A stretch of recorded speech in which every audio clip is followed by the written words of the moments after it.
కూడా స్వభావం ఆదికాండము 2వ అధ్యాయము 19వ వచనంలో మరియు దేవుడైన యెహోవా నరుడు ఒంటరిగా ఉండడం మంచిది కాదే అని లేఖనం ద్వారా సభలు మరొకసారి చెప్పడానికి మానవుడు నరుడు ఒంటరిగా ఉంటే చెడిపోయే అవకాశాలు చాలా ఉన్నాయని దేవుడు ఉద్దేశించి ఒక సహకారం అనంతరం ప్రాంతంలో తెలుపు పుట్టి ఉన్నాడు, కొత్తపేట ప్రాంతంలో మనుష్య పుట్టి ఉంది.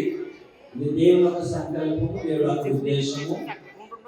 ఇక్కడ అపోస్తలుడైన పౌలు ఎఫెసీ పత్రిక 13:4 వివాహం అన్ని విషయంలో కామైంది. ఎందుకంటే వివాహం అనేది 4 అక్షరాలు కనబడుతున్నాయి. విడివిడిగా బతకాలి ప్రజలు ఇది మొదలుకొని ఒకరి ఇష్టం ఒకరు తెలుసుకుంటూ దేవుని చిత్తం తెలుసుకుంటూ ఉండాలి. ఒంటరిగా జీవించిన వారు ఇప్పటి వరకు వరుడుగా సిద్ధంగా ఉన్నారు. అనేకులను ఆహ్వానించుకున్నారు. వివాహానికి నాయకులు, పెద్దలు, సావుకులు అనేకులు వచ్చి ఉన్నారు. ముడి పడడం అనేది చాలా చిరునాలు చూస్తుంటే ఈ రోజుల్లో మ్యారేజ్లు అవుతున్నాయి, కానీ అది చాలా విధాలుగా ఉంటుంది.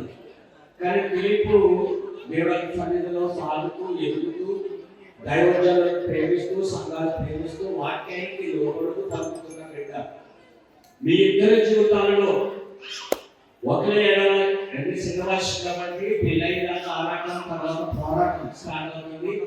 మీ పోరాటాలలో ప్రభు మాత్రమే ఉండాలి. మూడో వ్యక్తి అని ఎవరైనా ఉంటే ప్రభు తప్ప. ఏదైనా జరుగుతున్నప్పుడు ఇక్కడ ఏది జరిగినా పుట్టినకి తెలియజేయకూడదు, అక్కడ ఏం జరిగినా అక్కడ పుట్టిన తల్లిదండ్రులు చెప్పాలి. ఎవరు చెప్పాలంటే దేవదేవుడికి ఇద్దరు మోకరించి పెళ్ళి అవుతుంది కదా, రేపు పెళ్ళాలంటే పునరుద్ధానం పెద్దలకాడే అందరికంటే ముందుగానే దేవుడు చూపిస్తూ దేవుడిని ఆరాధిస్తూ ఉన్నప్పుడు అందుకే కూడా పెళ్ళి అంటేనే ఎంజాయ్, సంతోషించడానికి పెళ్లి, ఆనందించడానికి పెళ్లి. ఆదికాండం 1:28 అంటాడు, మీరు ఫలించాలి.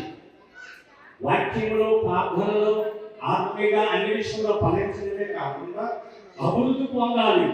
అన్ని విషయంలో మీరు భూమిని నింపాలి. సంతానముతో పిల్లలని ఒకరికొకరు లోపరుచుకుంటూ ఉండాలి. భార్య అనగానే సహించాలి, భర్త భరించేవాడై ఉండాలి. అమ్మా ఏమైందంటే నువ్వు సహించాలి. భార్య భర్తల మధ్య గొడవ రావాలని ఎవరైనా ఉన్నారని పతించులు గొడవ వస్తుంది. భార్య సర్దుకుపోవాలి, సరిపెట్టుకోవాలి, సహించాలి. ప్రార్థన పూర్వకంగా ఉంటే నువ్వు ఏదైనా చేయగలుగుతావు. ఎందుకంటే ఈ రోజు ఇక్కడ వాక్యం చెప్తూ ఏదో ఉపదేశంలో సేవకుడు కొన్నాను కదా. నా భార్య 13 సంవత్సరాలని భరించింది, 13 సంవత్సరాలు కష్టపడ్డాన్ని, నన్ను మార్చడానికి 13 సంవత్సరాలు కన్నీరు కార్చింది.